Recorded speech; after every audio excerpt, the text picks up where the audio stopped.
Good day, students. On this clip, we're going to be going over two examples on how to use the quadratic formula and the discriminant. All right, so let's go ahead and write down the title of the notes. Using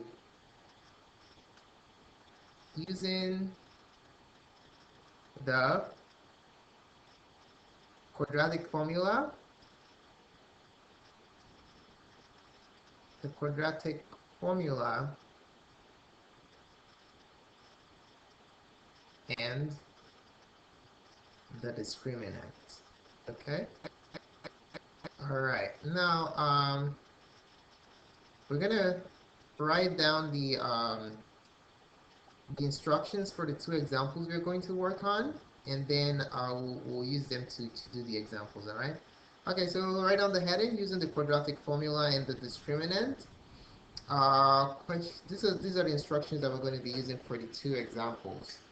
For the given equations, for the given equations, describe the nature of the roots, using the discriminant. So the first part is you're gonna use the discriminant to describe the nature of the roots. So for the given equation, describe the nature of the roots using the discriminant. And the second part, solve the equation using the quadratic formula. Okay, using the quadratic formula. Okay, so let's go ahead and take a look at question number one. The quadratic equation we're going to be given is r squared minus 1 equals 4r. Okay, so first thing we're going to do is we're going to attempt to use the discriminant to describe the nature of the roots. All right, so before we do anything, either with the discriminant or the quadratic formula, we need to know what a, b, and c are. So in order to find a, b, and c, we need to place the equation in standard form. Okay, so place the equation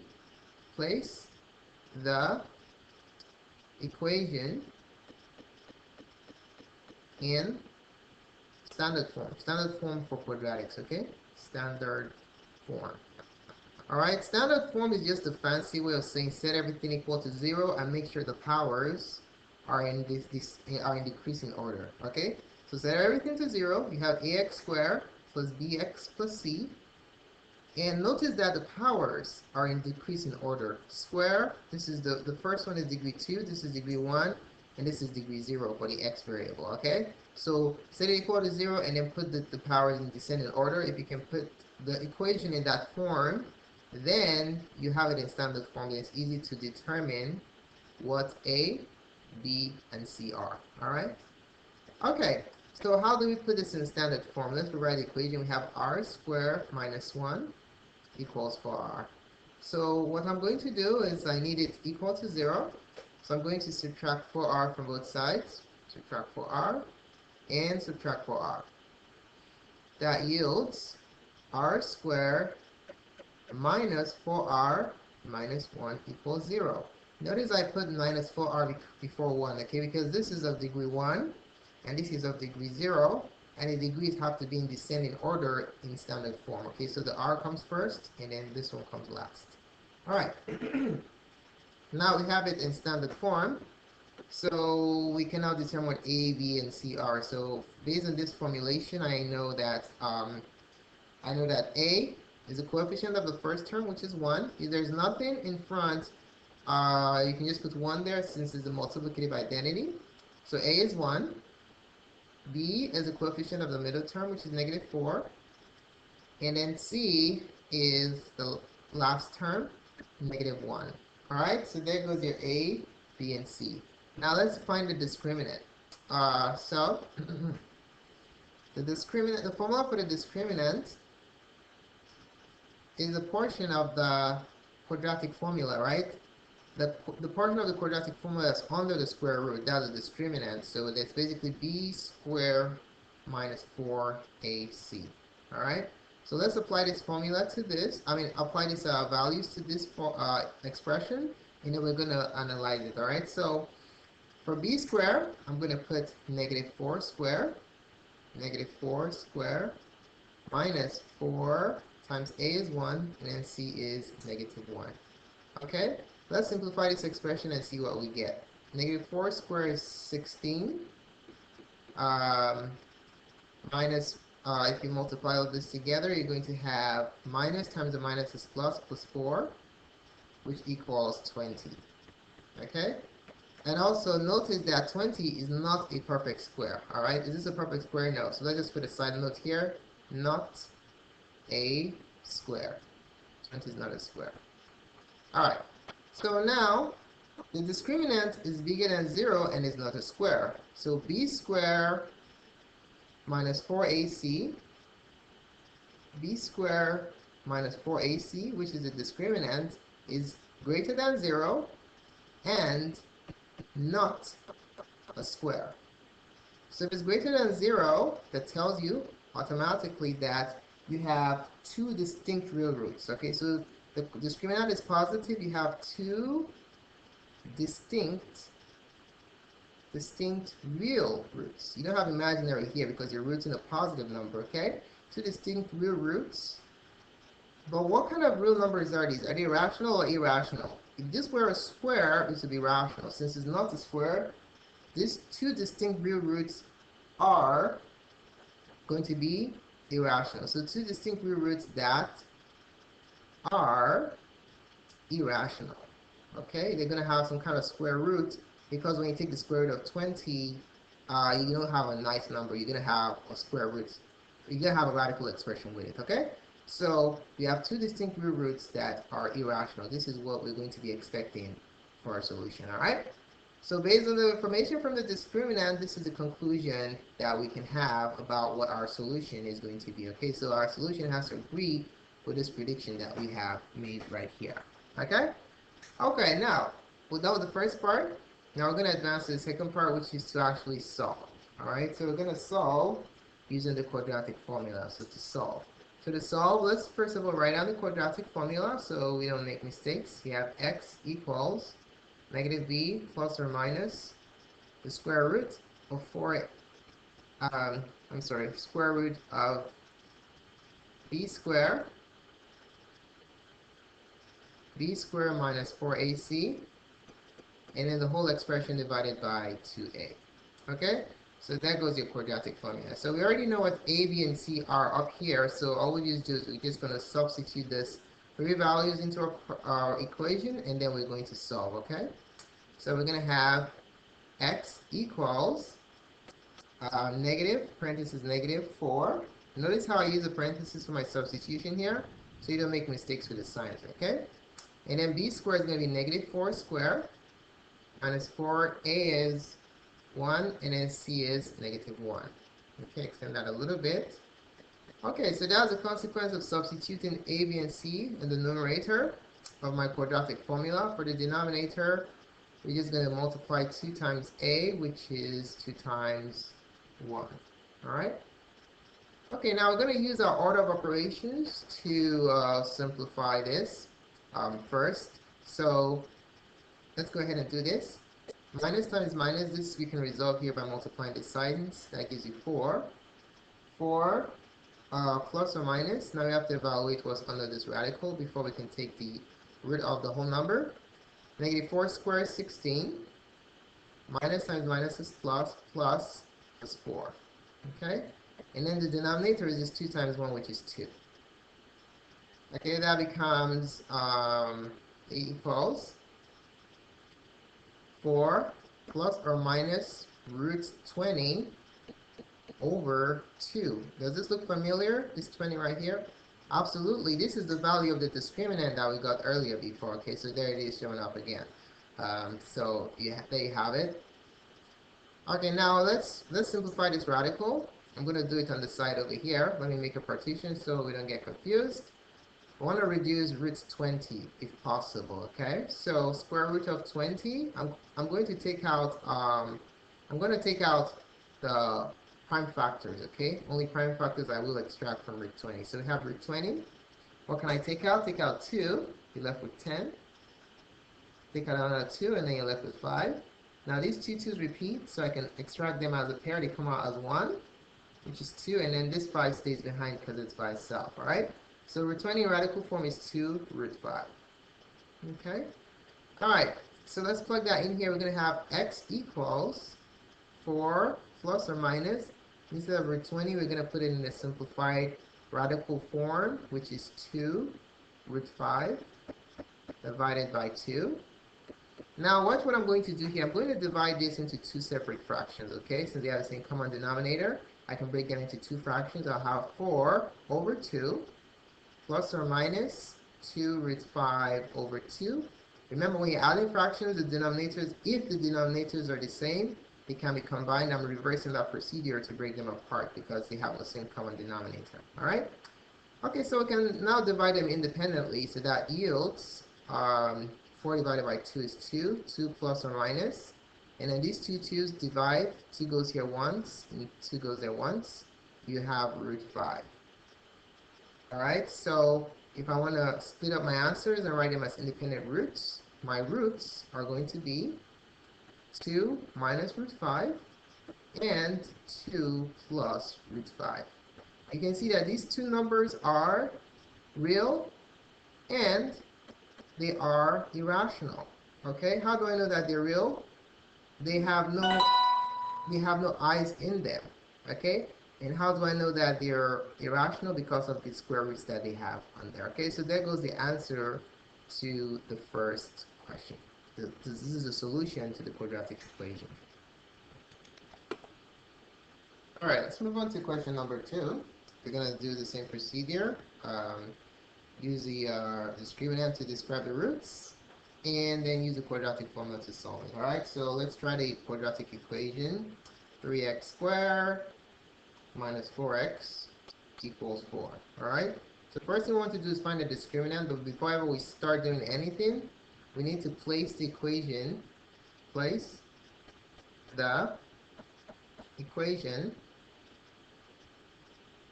in standard form. Okay, we talked about this before. Standard form is simply everything set to 0, but with the degrees in descending order. So ax squared plus bx plus c equals 0. So you see the powers in descending order, 2, 1, 0. Okay, so this is what it means. Alright, so let's apply this idea to this equation. 3x squared minus 4x equals 4. We have the two higher degrees on the left side, the second degree and the first degree term. The 0 degree term is on the right side, so we just move it over to the left and let it be the last term, okay?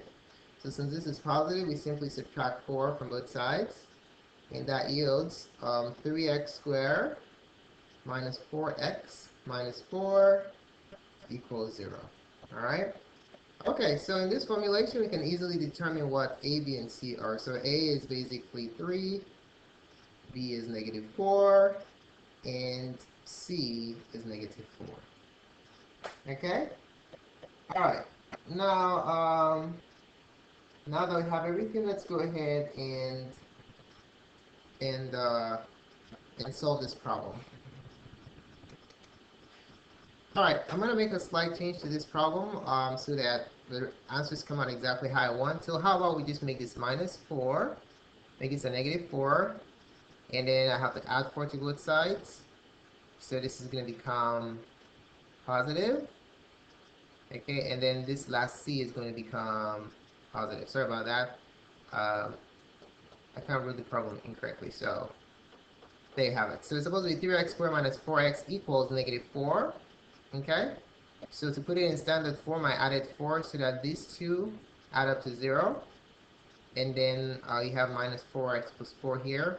And there goes my a, 3, b, negative 4, and c, positive 4. Okay, so just switch the sign of that. Alright, let's go ahead and find the discriminant. So the formula for the discriminant the discriminant is b squared minus 4ac. So I'm just going to substitute these values into this equation and simplify. Okay, so b is negative 4 squared minus 4a is 3, c is 4. If we multiply it out, negative 4 times negative 4 is 16. 4 times 4 is 16 times 3 is 48. Okay? Alright, so 16 minus 48 is negative 32. Alright? Okay. Now, since our discriminant is negative, what does that mean?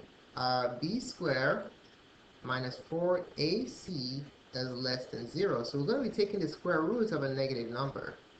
So what happens when you take the square root of a negative number? You get an imaginary number. Right? So since b squared minus 4ac is less than 0, we have 2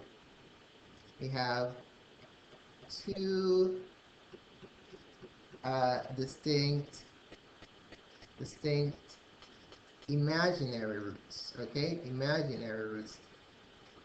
That imaginary comes about because you're taking the square root of negative. Okay, when you take the square root of that minus, that I appears, taking the number into the real plane, into the imaginary plane, so that's why you have imaginary roots. Okay, so we have 2 distinct imaginary roots. All right, so when we solve this quadratic equation using the quadratic formula, we should have i's in our 2 distinct roots, 2 different roots with i's in them because they're imaginary. All right, so let's keep that in mind. Hopefully that's what happens.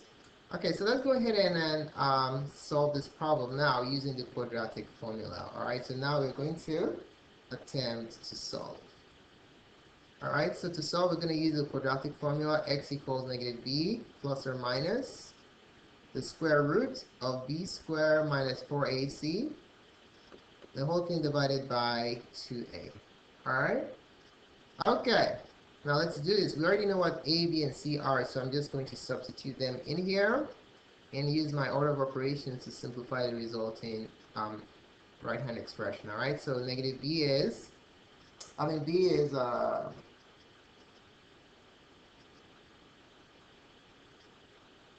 negative 4 plus or minus the square root of b is negative 4 again squared minus 4 is 3, and then c is 4. Okay, make that a little bit longer. Now we are going to divide the numerator by 2a. 2 again divided by 2a, which is 2 times 3. Okay, let's go ahead and simplify them term by term. Minus times minus is positive, so we're going to have x equals positive 4 plus or minus. Now let's deal with the radicand. Negative 4 squared is 16. 4 times 4 is 16 times 3 is 32. I meant 48, which is minus 48 divided by 6. Okay? And then that gives us 4 plus or minus the square root of 16 minus 48 is 32. Negative 32, because the bigger number is negative, divided by 6. All right? So let's see. Can I reduce negative 32? So can I reduce 32? Well, let me simplify that radical on the right side right here. Partition my workspace so we don't get confused. We're going to be simplifying rad 32. So what is that going to look like? Well, I'm going to extract prime factors, okay? Take out 2, you're left with 16. Factor out another 2, you're left with 8. Factor another 2, 4. Factor out another 2, you're left with 2. Okay, so only pairs can break out, and whenever they break out as a pair, they count as 1, okay? As one pair. So these 2 just count as 2, because we're taking the square root. And then these 2 2's counts as 2, because we're taking the square root.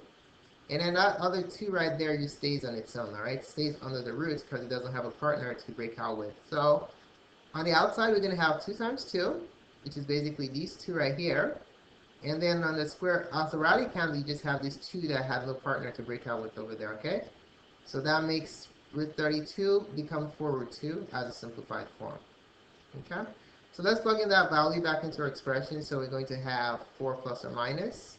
Instead of the minus comes out of the square root as an I, okay? So it's going to be 4, and then for the minus I, and then you're going to be left with the 2, this 2 right here on the inside, all right? And then the whole thing divided by 6. Now we're going to break it apart and reduce them independently. So we have 4 over 6 plus or minus 4I over 6 root 2. Okay, so let's divide, take out common factors, all right? So for the first one, 4 over 6, you can divide both of them by 2. So we have 2 over 3 plus or minus, same story here, 2I over 3 root 2. Okay, so if I want to separate my answers, I write it in set notation. The solutions or the roots to this quadratic equation are going to be squiggly brackets 2 over 3 minus 2 over 3 I root 2 and 2 over 3 plus 2 over 3 I root 2. Those are my two. These are my two solutions. Okay, notice that they are both imaginary and distinct. Okay, they're imaginary and they're distinct. Distinct basically means that they're different, not identical. All right, so thanks so much for paying attention to this presentation.